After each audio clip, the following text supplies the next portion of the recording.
Čau visiem, te atkal Dāvids. Daudz no jums esat redzējuši manu video, kuru nosaucu Mana otrā atgriešanās.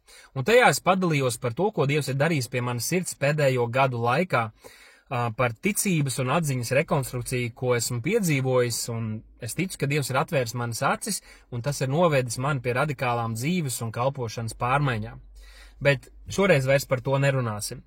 Pagājušā nedēļā mēs drusku dziļāk apskatījām vai iedziļinājāmies tēmā, dziedināšanu un veselību, to apskatot bibliski, un šodien es gribētu, lai mēs turpinām apskatīt vēl kādu svarīgu tēmu no tām, kuras aizskāras manā sākotnējā video, un padomāsim par doktrīnu. Angliski tiek lietots Bībelītē vārds sound doctrine, vai skaidra doktrīna. Mūsu Bībelītēs biežāk to tulko kā mācība vai veselīga mācība. Bet kāpēc šī tēma ir tik būtiska, lai mēs par to runātu, lai mēs par to domātu? Manuprāt, tieši ekumēnijas šī te dēļ, šī te purvāja dēļ, daudzas draudzes un arī kalpotāji ir atmetuši veselīgo dievvvārda mācību, lai piedzīvotu šķietamu vienprātību un vienotību starp kristīgajām grupām, un es speciāli lietoju šīs te pēdiņas. Tāpat šis ir viens no pārmetumiem, ar kuriem es esmu saskāries šo mēnešu laikā, kad cilvēki ir teikuši, Dāvid, vai tiešām viss taču ir tik labi un viss bija tik labi, vai tiešām šīs doktrinālās atšķirības un šie jautājumi ir tik ļoti būtiski, lai spērtu šādus radikālus soļus. Un, lai mana dzīve nebūtu vienīgais, kas jums par to liecina, es gribētu, lai mēs šodien tiešām iedziļinamies, paskatāmies, ko Dievvvārds saka, un tad izvērtējam, cik svarīgi vai būtiski tas ir, lai mēs turētos pie veselīgās mācības. Vēl viens no iemesliem, kamdēļ šo gribu apskatīt, ir, jo atkal bieži tāda frāze, ar ko mēs saskaramies, kas ir palikusi populāra, ir, kad mums vienkārši ir dažādas interpretācijas, ja? Ka patiesībā jau vairs nav, ka ir patiesība un ir meli vai maldi, bet tev ir tāda interpretācija, man ir tāda interpretācija. Un, protams, ka ir tēmas, par kurām arī Bībelē mums ir savā ziņā tāda mistērija vai nav tik skaidri, un es nedomāju, ka Dievs mūs tā ir ekipējis, ka mēs varam skaidri noteikti atbildēt par visiem šīs dzīves jautājumiem, īpaši tiem, kas attiecās uz Dievu, viņa suverēno gribu un kā viņš to īsteno. Bet vai pārējās lietas, kuras mēs Bībelē redzam, kas ir skaidri uzrakstītas, ko apustuļi mācīja, par kurām apustuļi cīnījās un stāvēja, vai tās mēs varam atmest, sakot, tev ir tāda interpretācija, man ir tāda interpretācija. Par to mēs tagad padomāsim. Un gribu, lai mēs iesākam 2. Pāvila vēstulē Timotejam 3. nodaļā, kur Pāvils brīdina par to, ka pēdējās dienās iestāsies grūti laiki, un ja kādam vēl tas nav aizgājis, tad mēs tiešām dzīvojam pēdējās dienās jau ilgu laiku. Kāpēc pienāks grūti laiki? Jo cilvēki būs patmīlīgi, mantaskārīgi, lielīgi, un tad viņš vēl dažādos veidos raksturo šos cilvēkus un aiziet līdz pat 4. pantam, kur viņš saka, šie cilvēki mīlēs vairāk baudas nekā Dievu. Šie cilvēki vairāk mīlēs grēku, vairāk mīlēs pasauli, vairāk mīlēs savu baudas kāro dzīvesveidu un nevis Dievu. Viņi izrādīs ārēju svētbību, bet tās spēku noliekas. Un tad viņš saka, no šādiem cilvēkiem tu, dārgais Timotej, izvairies, no šādiem cilvēkiem tu izvairies. Jo būs cilvēki pēdējās dienās, un mūsu sabiedrība ir pilna ar to. Paskatieties, cik daudz nomināli kristieši mūsu sabiedrībā, kur saka, es esmu kristīts vai es esmu kristietis, bet kur ir tālāk no Dieva nekā kāds atklāts bezdievs. Tad viņš saka, ka šie, kas dzīvos tikai tādu dievišķīgu formu, bet patiesībā nolieks un nedzīvos patiesi dievbīgi savas dzīves. Šie būs tie, kas gūstīs sievas, jeb kas izmantos cilvēks, kas nonākuši tādās sarežģītās dzīves situācijās, viņu vājumu to izmantos, lai iegūtu savu labumu. Šie cilvēki būs apkrauti ar grēkiem, viņi vienmēr mācīsies, bet nenāks pie patiesības atziņas. Un viņa neprāts būs redzams visiem. Un tur uzreiz tālāk 14. pantā apustulis Pāvils turpina, un viņš saka, tātad pēdējās dienās būs grūti laiki, bet kas tev ir jādara, Timotej? 14. pants. Bet tu paliec mācībā, ko esi mācījies un par ko esi pārliecinājies, jo tu zini, kas tev to ir mācījuši. Kas apustulim kas Timotejam mācīja to mācību, kurā viņam ir jāpaliek. Tā ir apustuliskā mācība. Un 15. pantā viņš vēl pieliek klāt, un ka tu no mazām dienām zini svētos rakstus, kas spēj padarīt tevi gudru pestīšanai caur ticību Kristu Jēzu. Jautājums, kas ir tie raksti, ko viņš zināja jau no mazām dienām Timotejs, kas viņu var padarīt gudru pestīšanai? Tā ir Tora, tie ir pravieši, tā ir vecā derība. Tādēļ, kad mēs skatāmies uz mūsdienu kādiem kristiešiem un mācītājiem, kur saka, nē, mums ir jālas tikai jaunā derība, un vecā derība tā neatiec uz mums, tā nav priekš mums, šie cilvēki ir nejēgas. Jo, kā Timotejam bija saprašana, viņš nāca pie ticības pateicoties vecās derības rakstiem, tā mēs zinām, ka arī agrīnajā draudzē pirmajos 10, 20 gados un vairāk nebija šīs te jaunās derības, kuru mēs šodien varam lasīt un ar to iepazīties. Tādēļ apustuļi sludināja jauno derību, sludināja evaņģēliju, bet lietojot vecās derības praviešus, psalmus un daudzas citas lietas, par kurām Jēzus teica, ka viss tas, kas ir vecajā derībā, norāda uz viņu, tāpēc vecā derība nav atmetama. Un patiesībā ļoti daudz no atklāsmēm, kuras ir atrodamas jaunajā derībā, īsti nav līdz galam saprotamas, ja mēs nesaprotam vecās derības kontekstu, un tāpēc mums ir jāstudē tos abus. Un tad 16. pantā viņš turpina. Visi šie raksti ir Dieva iedvesti un ir noderīgi mācībai, vainas pierādīšanai, labošanai, audzināšanai taisnībā, lai Dieva cilvēks būtu pilnīgs, sagatavots katram labam darbam. Tātad visi šie raksti ir noderīgi, lai mēs tiktu sagatavotam darbam, ko tas kungs vēlas, lai mēs daram. Vēl jāpiebilst, runājot par doktrīnu, par mācību, ka pat kalpošanas dāvanas draudzē Dievs ir devis ne vienkārši, lai tās kalpotu draudzē, bet lai draudz tiktu sagatavot savai kalpošanas darbam, Efeziešiem 4.11, lai svētos sagatavot kalpošanas darbam, un tad rakstīts Kristus miesē par stiprinājumu, līdz kamēr mēs visi sasniegsim vienību Dieva dēla ticībā un atziņā īsto vīra briedumu, Efeziešiem 4.13. Mēs sasniegsim šo briedumu, Kristus diženumu pilnības mēru, un tad viņš saka, tad mēs vairs nebūsim kā mazgadīgi bērni, kas šurp tiek svaidīti dažādu viltīgu mācību dēļ, vai kā te ir rakstīts mācības vējam vai doktrīnu vējiem, bet mēs pieaugsim un mēs pastāvēsim patiesi būdami mīlestībā visās lietās, mēs pieaugsim viņā, kas ir mūsu galva, proti Kristus. Un tad, pēc šiem vārdiem, kad viņš saka, visi šie raksti ir Dieva iedvesti, tad Pāvils 2. Timotejam 4, viņš tagad turpina un saka, kas viņam ir jādara. Tad es piekodinu Dievu un Kristus Jēzus priekšā, kas tiesās dzīvus un mirušus, viņa parādīšanos, viņa valstību minēdams.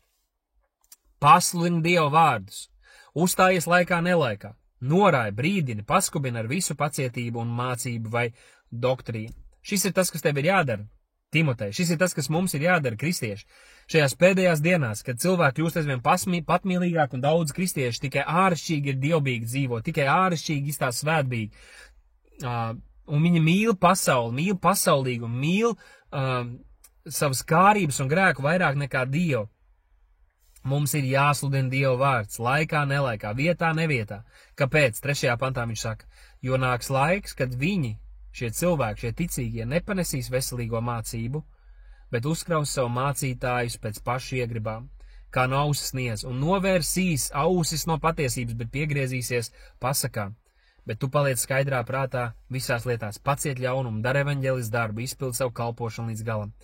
Un interesanti, ka šī ir pēdējā Pāvila vēstule. Viņš to raksta uz savas nāves gultas, un tā vietā, lai viņš teiktu, redz, cik jūs esat svētīti, redz, kā Dievs jūs visus mīl, viņš īpaši pamudina šo jauno kalpotāju Timoteju sludināt, turēties pie Dieva vārda, turēties pie veselīgās mācības, brīdinot, ka būs cilvēki un būs lielas grupas, kuri atkāpsies, kuri negribēs dzirdēt šo veselīgo mācību. Jā. Svarīgi mums ir saprast, ka visos laikos Dievam tas ir bijis svarīgi, lai viņa tauta zinātu patiesību, zinātu, ko Dievs saka, un turētos pie tā.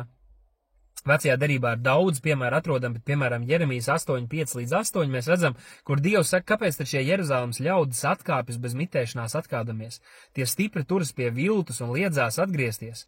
Viņš saka, es esmu ņēmis vērā un dzirdējis, tie runā, kas ir nepareizi, neviena nav, kam būtu žēl savas blēdības, kas sacītu, ko es esmu darījis. Visi atkāpjas, skriedami kā traks ēzelis, kas karā. Un tad 8. pantā viņš saka, kā tad jūs sakāt, mēs esam gudri un tā kunga bauslība ir pie mums. Tiešām redzi, rakstu mācītāji, viltīgie raksti to pārvērtuši par meliem. tie, kas esat lasījuši veco darību, jūs zinat, ka nepārtraukti Izraēla tauta atkāpjās no Dieva, atkāpjās no viņu vārdiem, un Dievs sūta savus praviešus, Dievs sūta savus ķēniņus un kādus praviešus pārsvarā, kur iet un brīdina un cenšas atgriezt un pievērst tautu atpakaļ pie patiesā Dieva likumiem un pavēlēm. Un jaunajā derībā jāsaka, ka tas turpinās. Ja Pāvils saka, ka pēdējās dienās cilvēki negribēs veselīgo mācību dzirdēt, tad man rodas jautājums, vai tas tā bija tikai agrīnajā draudzē, vai tas tā bija tikai pirmos 50 gadus, kad draudz izveidojās, un tagad visi kristieši, mēs visi ticam pareizi, un visi māca veselīgo mācību, visi turas pie Dieva vārda doktrīnā, vai kāda teiks, tās ir tikai interpretācijas, neko vairs mēs tā nemaz skaidri nezinām, kā vien to, ka Jēzus ir kungs, bet vispārējais, tā ir interpretācijas jautājums, tu to saproti tā, es to saprotu tā. Paskatīsimies, ko jaunajā derībā, kādas brīdinājumus mēs atrodam, lai ieraudzītu, ka ja tas bija aktuāli tajā laikā, kad apustuļi vēl bija dzīvi, cik daudz vēl aktuālāk un būtiskāk par šīm pašām lietām ir domāt un satraukties un brīdināt 21. gadsimtā, kad ir notikusi milzīga atkrišana, kad ir notikusi milzīga novēršanās no Dieva vārda mācības, un daudzi tic, ka ir glābti, daudzi tic, ka ir patiesi Kristus sekotāji, lai gan viņus raksturo šie Pāvila vārdi par tiem cilvēkiem pēdējās dienās. Tā svētbība ir tikai āršķirīga, bet viņi noliedz to patieso dievbības spēku, mīl kārības un pasauli, un tie ir pasaules draugi vairāk nekā Dieva draugi, līdz ar to tie ir Dieva ienaidnieki. Paklausties, Mateja evaņģēlija 7. nodaļa, Jēzus brīdina: sargaities no viltus praviešiem, kas pie jums nāk avju drēbēs, bet no iekšpuses ir plēsīgi vilki. Marka evaņģēlija 7. nodaļa, Jēzus saka: pareizi Jesaja par jums liekuļiem ir pravietojis, kā ir rakstīts, šī tauta godā ar lūpām mani, bet viņas sirdis ir tālu no manis. Bet tie mani velti cienīt, mācīdam tādas mācības, kas ir cilvēku pavēles, jo Dievu bausli atmetuši, jūs turat cilvēku likumus. Apostols Pāvils, apostoļu darbu 20. nodaļā, 29. pantā raksta: es zinu, ka pēc manas aiziešanas pie jums iebruks plēsīgi vilki, kas nesaudzēs ganāmo pulku. No jūsu paša vidus celsies vīri, atžgārnības runādami, lai aizrautu mācekļus sev līdzi. 1. Timotejam 4:1-2 Gars skaidri saka, ka vēlākos laikos daži atkritīs no ticības, pieķerdamies maldu gariem un dēmonu mācībām, padodamies melkuļu liekuļīgiem vārdiem, kam paša sirdsapziņa ar kaunu zīmi iededzināta. 2. Pētera 2:1-3 Bet ir arī bijuši tautā viltus pravieši, kā arī jūsu starpā būs viltus mācītāji, kas paslapeni ienesīs aplams posta mācības, ķecerības, noliekdam pat to kungu, kas viņus atpircis un tā sagatavojam savu drīzu pazušanu. Daudzi sekos viņu baudu dzīvei, atcerieties, mīlēs vairāk kārības nekā Dievu. Viņu dēļ patiesības ceļš tiks zaimots. Mankārībā viņi izmantos jūs ar izdomātiem vārdiem, sodību, kas jau sen viņiem nolemta nekavējas nākt, un viņu posts nesnauž. 1. Jāņa 4:1 Mīļie, neticiet katram garam, bet pārbaudiet garus, vai viņi ir no Dieva, jo daudz viltus pravieši ir izgājuši pasaulē. Atklāsums grāmata 2:2 Es zinu tavus darbus un pūles, to viņš saka Efesas draudzei, tavu pacietību, un ka tu nevari panest ļaunus cilvēkus, un es pārbaudīšu tos, kas sauc par apustuļiem, bet nav, un esi atradis tos par melkuļiem. Tātad, un, protams, ka varētu vēl atrast daudzus piemērus. Es vienkārši negribēju aizņemt visu šo ēteres laiku, lai lasītu par šiem brīdinājumiem, bet visā jaunajā derībā Kungs Jēzus un apustuļi mūs brīdina par maldu mācītājiem, par viltus praviešiem, kas ienāks, kas nāks, kas būs no jūsu paša vidus, jūsu vidū, jūsu sabiedrībā. Jautājums ir, vai šodien pastāv tādi viltus pravieši, pastāv šie vilki avju drēbēs, vai tas viss ir beidzies, un tagad mēs visi esam kumbajā brīnišķīgi kristieši un varam dzīvot sadraudzībā viens ar otru. Es teiktu, ka ja tas bija tā jau agrīnās draudzes laikā, tad šodien tā problēma ir vēl lielāka. Jautājums arī par atmaskošanu, vai tādus cilvēkus vai mācītājus vai viltus praviešu vajadzētu saukt vārdā. Paskatīsimies kādus piemērus. Piemēram, Mateja evaņģēlija 23. nodaļā šī visa nodaļa ir tā, kur Jēzus publiski konfrontē farizejus un rakstu mācītājus. Viņš saka, bēdas jums rakstu mācītājiem farizeji, jūs liekuļi. Mateja evaņģēlija 22. nodaļā viņš saka, Jēzus saka uz saduķējiem, Jēzus tiem atbildēja, jūs maldāties nezinādami rakstus, nedz arī Dieva spēku. Atklāsim grāmatas 2. nodaļā 6. pantā, Ir rakstīts, bet tev ir tas labums, ka tu ienīsti Nikolītu darbus, ko arī es ienīstu. Atklāsmes grāmatas 2. nodaļā 14. pantā rakstīts, bet tas vien man ir pret tevi, ka tev tur ir daži Balāma mācības turētāji, kas mācīja Balaku celt apgrēcību Izraēla bērnu vidū, ēst tēlu upurus un piekop netiklību.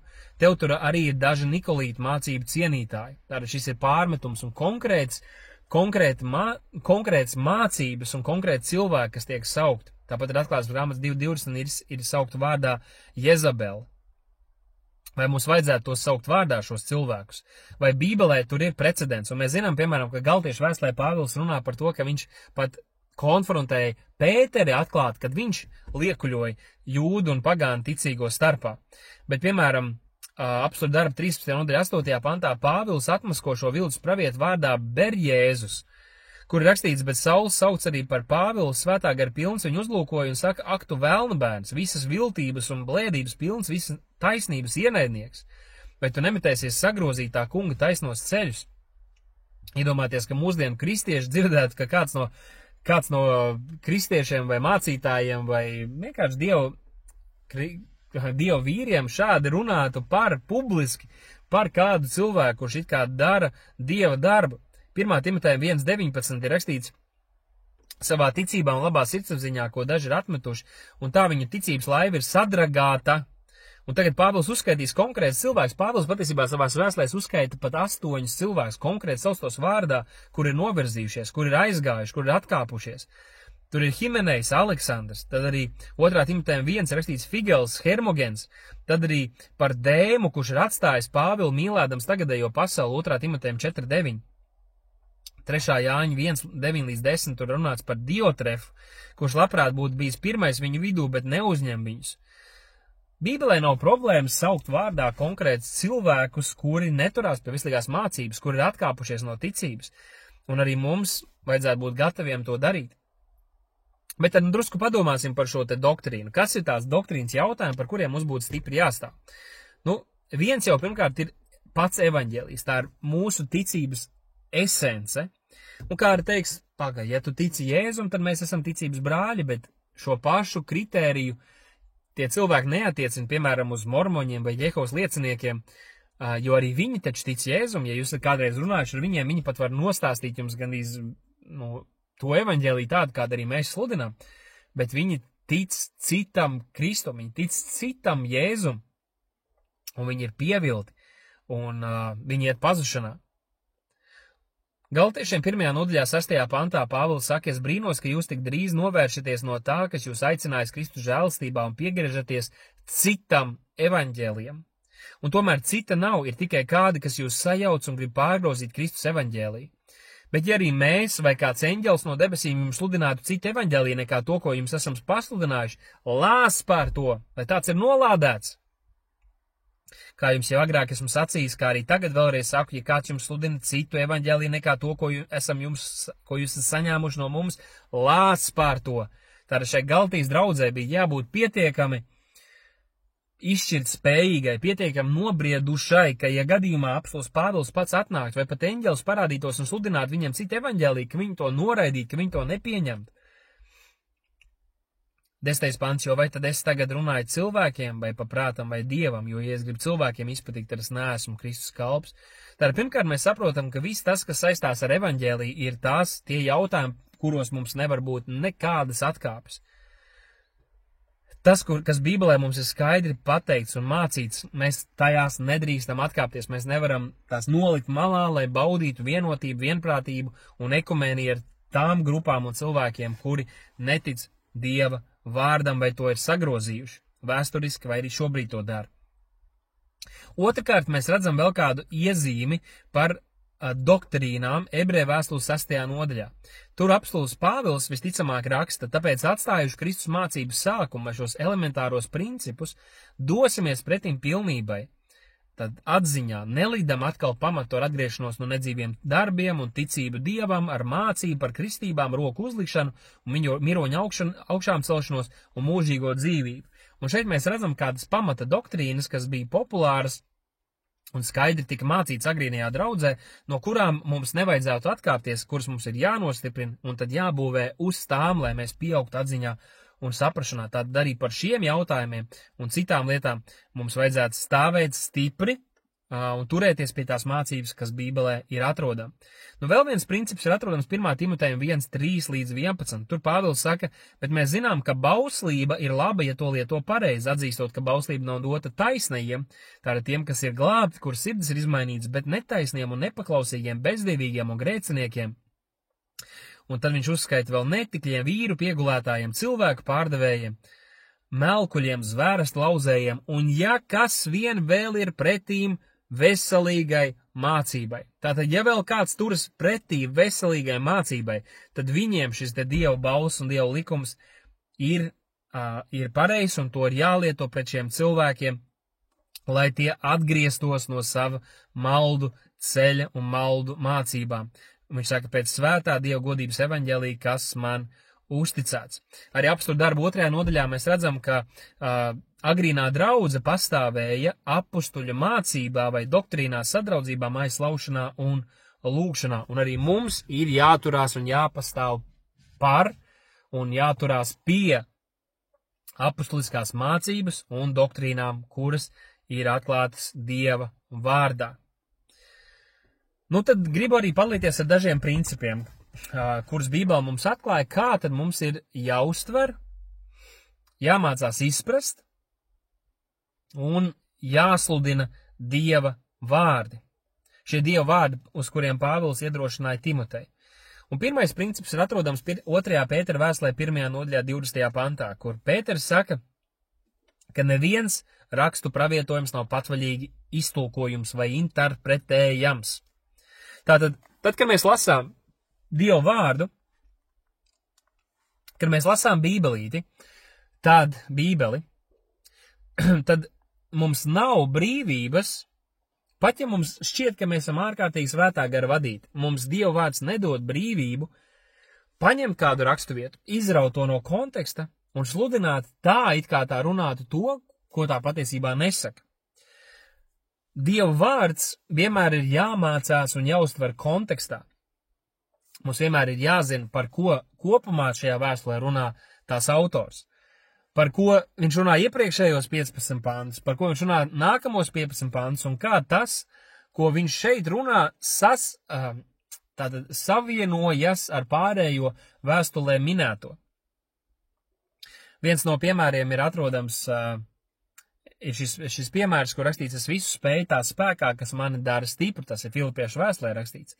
Bet, kad mēs paskatāmies kontekstā, tad tas nerunā par to, ka mēs varam uztaisīt biznesu vai iemest grozā Kristus spēkā, bet mēs varam paciest ciešanas un grūtības un smagus pārbaudījumus viņa spēkā, kas mūs dara stiprus. Tātad pirmais princips ir, ka mēs nevaram patvaļīgi interpretēt. Mums ir jāļauj Bībelei pašai interpretēt sevi un jāuztver Dieva vārds un mācība kontekstā, ko tās sākotnēji ir mācības. Tātad kāds bija šī autora nodoms, kad viņš rakstīja šos tekstus, ko ar to saprata viņa sākotnējie klausītāji un kā viņi to uztvēra, un tad jāmeklē pielietojums arī mūsdienu kultūrā un kontekstā šīm te pamācībām. Tad otrais princips ir atrodams 1. Korintiešiem 4:6, kur ir rakstīts, es jau piekodinu tevi nepacelties pār to, kas ir rakstīts. Un tas ir līdzīgs princips. Mēs nevaram paņemt kaut ko, kas ir rakstīts, un likt tam runāt lietas, ko tas patiesībā nesaka. Jo citādāk tad mēs padarām Dievu par meli, un mēs melojam, sakot, hei, Dieva vārds saka to, bet viņš patiesībā to nesaka. Pat, kad mēs paņemam raksturvietas un runājam lietas, kuras it kā ir pareizas, bet izmantojot nepareizās raksturvietas, mēs mācam cilvēkiem neuztvert nopietni Dievu vārdu, mēs mācam viņiem sagrozīt Dievu vārdu, un mēs parādam to, ka mums nav dievbijība pret Dievu vārdu, jo mēs to patvaļīgi interpretējam un ceļamies pār to, kas stāv rakstīts. Un vēl trešais tāds ieteikums vai princips, ko mēs atrodam apostulu darbu 20. nodaļā 26. pantā, ir rakstīts, kur Pāvils saka, tāpēc es jums apliecinu, ka neesmu vainīgs nevienas dvēseles pazušanā, jo es neesmu kavējies jums sludināt Dieva prāta pilnību, un angliski tur lietots vārds the whole counsel of God, tātad visu Dieva prāta pilnību, visu to, kas Dieva vārdā rakstīts, vajadzētu būt, ka mēs to esam gatavi ne tikai lasīt, bet arī mācīt. Vajadzētu būt tā, ka mēs ejam uz draudzi, un ka gadiem ejot mēs ka nebūtu raksta vietas, un īpaši jaunajā derībā, kuras mums nebūtu mācīts, kurās mums nebūtu dziļākas saprašanas, jo mums ir jāsludina viss tas, ko Dievvvārds saka. Visi šie raksti ir noderīgi un ir lietojami, lai Dieva cilvēks tiktu sagatavots labiem darbiem. Nu, kas tad mums ir jādara? Kas tad ir tie soļi, ko mēs katrs praktiski varam darīt, lai mēs kļūtu par tādiem cilvēkiem, kas mēs ne tikai pazīstam Dieva vārdu, bet mēs to atzīstam un turamies pie tā? Pirmkārt, mums to vārdu ir jāstudē. 2. Timotejam 2.15 rakstīts: centies būt Dieva acīs krietns darbinieks. Angliski King James tulkojums saka study to show yourself approved, tātad studē, pavada laiku. Tas ir darbs, ja? Atklāsme, Dieva vārda saprašana nenāk vienkārši, ka tu no rīta piecelies un tagad tu pēkšņi saproti un var salikt kopā raksturvietas un tev ir atziņa un saprašana šajās lietās. Tev ir jāpavada laiks lūkšanā un jāpavada laiks Dieva vārdā un jālūdz, lai Svētais Gars tev atklāja un māca šīs lietas. Un tad viņš saka, tātad, lai tu būtu krietns darbinieks, kam nav ko kaunēties un kas pareizi māca izšķirt patiesības vārdu. Tātad tas ir tas mērķis: studē, darbojies, centies, lai tu pareizi mācītu patiesības vārdu, nevis to sagrozītu, nevis to interpretētu patvaļīgi. Tad otrais princips: es esmu nomodā par mācību. 1. Timotejam 4.15 Pāvils saka: par to gādā, pie tā paliec, lai tavs briedums būtu redzams visiem. Esi nomodā par sevi pašu un par mācību vai doktrīnu. Turies pie tā, jo darīdams to, tu izglābsi gan pats sevi, gan tos, kas klausās tevi. Tātad Pāvils saka, pirmkārt gādā par sevi, es nomodā par sevi, bet arī par doktrīnu. Es nomodā par to, ko un kā tu māci, jo mēs būsim atbildīgi Dievu priekšā par to, ko esam runājuši un mācījuši. Vēl viens princips ir pārbaudi visu. Pārbaudi to, ko tu dzirdi, pārbaudi to, ar ko tu saskaries. 1. Jāņa 4.1 rakstīts: mīļie, neticiet katram garam, bet pārbaudiet garus vai šīs mācības, vai viņi ir no Dieva. Apostļu darbs 17. nodaļā Berojas jūdi ir uzslavēti par to, tātad 17. nodaļā 10. pantā līdz 12. pantam, viņi ir uzslavēti par to, ka viņi, pēc tam, kad Pāvils uz viņiem bija runājis un sludinājis, ka viņi devās mājās, lai pārbaudītu, vai tas tiešām tā esot. Tātad 11. pantā rakstīts: tie bija labvēlīgāki par Tesalonikas jūdiem un vārdu labprāt uzņēma, meklēdami ikdienas rakstos, vai tas tā esot, vai tas, kas viņiem tik sludināts, vai tas tiešām tā ir. Tāpēc nebaidies ņemt līdzi Bībeli uz savu draudzi. Ņem to līdzi, šķir vaļā, lasi kontekstu, skaties pirms un pēc, mēģini saprast, vai tiešām tas, kas tev tiek sludināts, tā tas arī ir. Jo tas attīstīs briedumu un gudrību tavā pašas sirdī, un tu netiksi pievilts. Vēl viens princips ir paklausi mācībai. Romiešiem 6.17 rakstīts: bet patiesība Dievam, ka jūs, kas bijāt grēka vergi no sirds, esat kļuvuši paklausīgi tai mācībai vai doktrīnai, kurā esat mācīti, un ka no grēka atsubināt kalpojat taisnībai. Aleluja, tāpēc tas ir mūsu uzdevums ne tikai atzīt, bet kļūt paklausīgiem. To, ko tu esi sapratis, to, ko tu esi atzinis, un tas ir tas, ko es esmu centies darīt, to, ko Dievs tev ir atklājis caur Svēto garu, nu tad turies pie tā, praktizē to, esi paklausīgs tam, ko Dieva gars tev ir atklājis. Vēl, lai mazliet uzliktu šo punktiņu uz zīk, gribu parādīt, kā apustulis Pāvils brīdina un saka vai pamāca kristiešus, kā mums ir jāizturas pret tiem, kas neturas pie veselīgās mācības, vai sludina ko atžgānu, vai pretojas apustuliskajai mācībai ar savu mācību, ar savu kalpošanu. Un ir 2 piemēri, kurus gribu apskatīt, pirms mēs noslēdzam šo video. Romiešiem 16. nodaļa 17. pants. Tur Pāvils saka: es jums lieku pie sirds, brāļi, ņemiet vērā, vai angliski rakstīts mark them, iezīmē, ja? Iezīmējiet šos cilvēkus, tos, kas rada šķelšanos un pretestību tai mācībai, nevis vienkārši draudzē, nevis vienkārši kristīgai sadraudzībai un ekumēnijai, bet šai mācībai, šai doktrīnai, ko esat mācījušies. Viņš saka: vairieties no viņiem. Tādi cilvēki nekalpo mūsu kungam, bet savam vēderam, un ar saviem saldiem vārdiem un skaistajām runām pieviļ vientiesīgos sirdis, tāpēc vairies no tiem, kas rada šķelšanos, kur runā pretēji, kuri māca pretēji tam, ko Dieva vārds mums skaidri atklāja. Vairies no tiem.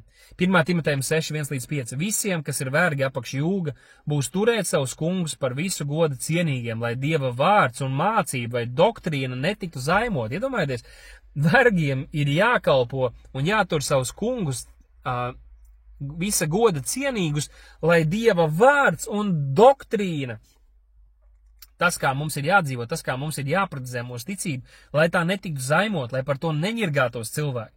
Bet tiem, kam ir ticīgi kungi, nebūs nicināt viņus tāpēc, ka tie ir brāļi, bet jo vairāk viņiem kalpot, jo tie, kuru labā viņi darbojas, ir ticīgi un mīlami. To tu māci un uz to skubini. Ja kāds māca ko citu, kāds, kas māca citu doktrīnu, un nepiegriež mūsu kungu Jēzus Kristus veselīgiem vārdiem un dievbības mācībai vai doktrīnai, tas ir uzpūties un nezina nieka, bet slimo ar prātošanas un ķildošanās sērgu, no kā ceļas skaudība, ķilda, zaimi, ļaunas aizdomas, prātā sajukuši un patiesību zaudējuši cilvēku naidošanās, tādu, kas ar dievbību cer iegūt peļņu. Wow! Un tātad vienkārši šajā video es gribu jums iedot kopskatu, cik plaši un cik nopietni visa jaunā derība mūs brīdina un māca par maldu mācībām, no kurām mums ir jāuzmanās. Un vēl jāsaka, ka vairums no vēstulēm, kuras mēs lasām un kuras mūs iedrošina un stiprina, ir sarakstītas tamdēļ, ka apustuļi jau tajā laikā centās risināt maldu mācības, maldu prakses, kuras bija ielavījušās draudzēs. Un mēs sakam, šodien tādas vairs nepastāv, neviens nesludina maldus, mēs vienkārši dažādi interpretējam lietas, vai vienai draudzē vai vienam mācītājiem ir dažādi uzdevumi. Tās nav bibliskas idejas. Kristus draudze ir Kristus draudze, un mums visiem ir jāturās pie tās mācības, kas Dieva vārdā rakstīts, un mums ir jāpraktizē to, ko Dieva vārds mums saka. Un noslēdzot arī gribu parādīt šo Titam 1. nodaļa 7. pants, kur rakstīts par bīskapu, jeb tādu, kurš vada, kurš ir vecais draudzē, kas ir tie kritēriji attiecībā uz viņu, un ko es arī pieņemu attiecībā uz savu dzīvi. Jo bīskapam jābūt nevainojamam, kā Dieva namturim, neiedomīgam, nedusmīgam, nedzērājam, nekauslim, neierāvējam, bet viesmīlīgam, laba mīļotājam, prātīgam, taisnam, svētbīgam, savaldīgam. Viņam jārūpējas par, 9. pants, tātad Titam 1.9. Viņam jārūpējas par sludināšanu, kas atbilst mācībai, lai viņš būtu spējīgs paskubināt veselīgā mācībā un atspēkot tos, kas runā pretīm. Tātad, ja kāds ir bīskaps, ja kāds ir kā draudzes vecais vai mācītājs vai kalpotājs draudzē, uz viņu attiecas viss šīs kategorijas, šie kritēriji, un tos nedrīkst ignorēt. Bet 9. pantā rakstīts, viņam ir jārūpējas par sludināšanu, kas atbilst mācībai, kas sakrīt ar apustuļu mācību, lai viņš būtu spējīgs paskubināt veselīgā mācībā un atspēkot tos, kas runā pretī. Jo daudz ir nepaklausīgi pļāpas un maldinātāji visvairāk no apgraizītajiem. Tiem jāizbāž mute, viņi izposta veselas ģimenes negodīgas peļņas dēļ mācīdami to, kas neklājas. 13. pants. Tādēļ atspēko viņus it asi, lai tie ticībā kļūst veseli, nevis pieķers jūdu pasakām un cilvēku priekšrastiem, kas novēršas no patiesības. Aleluja! Tā kā paldies, ka uzklausījāt, un es ceru, ka šis raksturvietu apskats liks jums pārdomāt, pārskatīt, cik augstu jūs vērtējat, godājat Dieva vārdu, cik patvaļīgi jūs ļaujiet citiem to skaidrot, vai arī paši tam pieiet tā, viegli. Vai jums interesē tas, ko Dieva vārds tiešām māca un saka, vai jums interesē tas, ko jūs paši vēlties, lai Dieva vārds jums saka?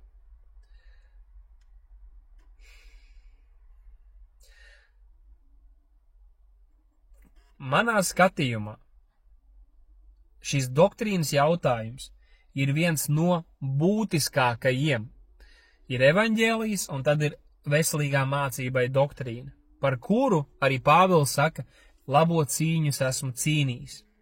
Pirmām kārtām tas ir, lai mēs turētos pie veselīgās mācības un to arī praktizētu savā dzīvē. Tāpēc, ņemiet par svētību, es ceru, ka bija kaut kas noderīgs, es esmu šobrīd drusku apslims, tāpēc varbūt nebija tik viegli, bet tiksimies nākamajā video jau nākamā nedēļa, un lai Dievs jūs svētī, atver jūsu acis un dod jums gudrību un drosmi izpatikt Dievam, nevis cilvēkiem, turēties pie Dieva vārda un nevis pie cilvēku, dēmonu, doktrīnām un mācībām.